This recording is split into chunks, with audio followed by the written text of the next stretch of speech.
Hello mga kabakyard, dito tayo sa ating munting kambingan. Ito ay galing sa ating pastulan, ating pinapauwi kasi hapon na. Samantalang sila ay lagi pang kumakain, kulang pa yata sa busog. Kung napansin nyo mga kabakyard, nung una may lalaki tong dalawa o tatlo, aking kinatay ang isa. Ang birthday ko, ang isa ay binibinta ko. Yung barako ko dito, hindi ko sinama sa kanilang pagpapastol kasi malikot yon. Sinisiparit ko pag pastolan kasi ang tigas hilain. Yan ating mga alagang pabo, ating pinapakain. Kapag galing tayo sa trabaho, dito tayo kaagad dito sa ating munting backyard para ating asikasuhin ating mga alaga. Titingnan natin kung anong nangyari na sa kanila. Kasi walang tao dito. Ating aalagaan, tingnan natin mga patubigan at nagugutom ba sila kasi aga akong umalis sa aking trabaho. Hindi ko masyadong na bigyan ng sapat na pagkain at tubig. Pagdating ko sa tanghali, pinapa-snack ko sila. Pagkain tayo sa ating mga alagang manok, mga backyard. Ito lang ating mga manok, oh. Kunti na lang ang mga malalaki. Pero ang sisiw dami, maraming sisiw. Hindi ko muna pinapakawalan kasi daming mga prey dito. Pusa. Saka yung eagle. Serpent eagle. Mayroong aso ditong kumakain ng manok. Sorry po. Ayun, oh. Pero marami tayong sisiw.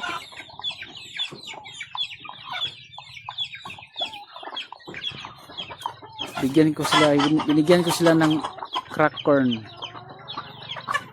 Crack corn lang muna.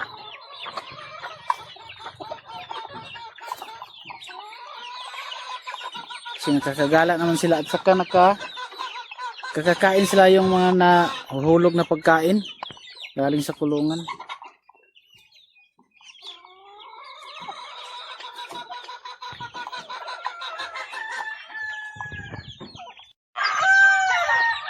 Matirik ang init ngayon dito.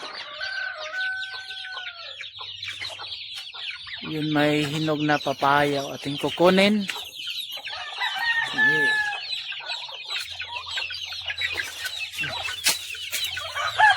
Bigay natin sa ating mga alaga pa snack. Ang laki. Wait a minute.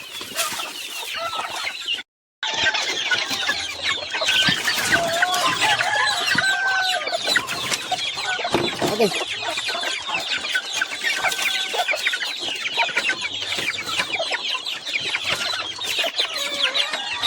Ganado sila, ah. Sarapan sila mag-snack ng papaya.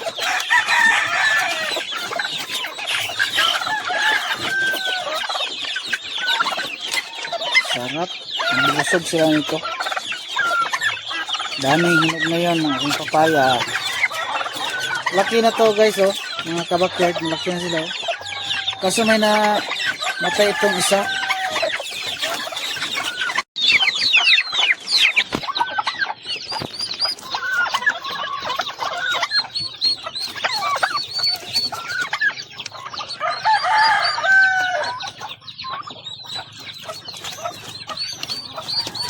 Sarap.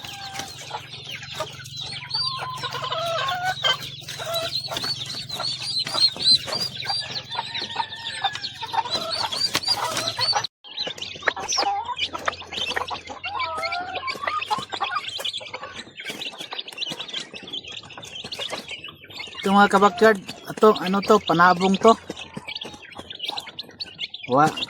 Gold ito, kinukross ko ng white kilso.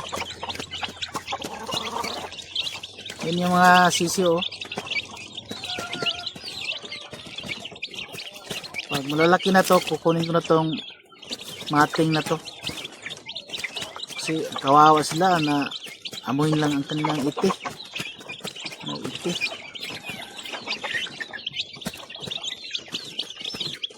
Yun na.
Lalagay tayo ng electrolyte kasi mainit ito ngayon.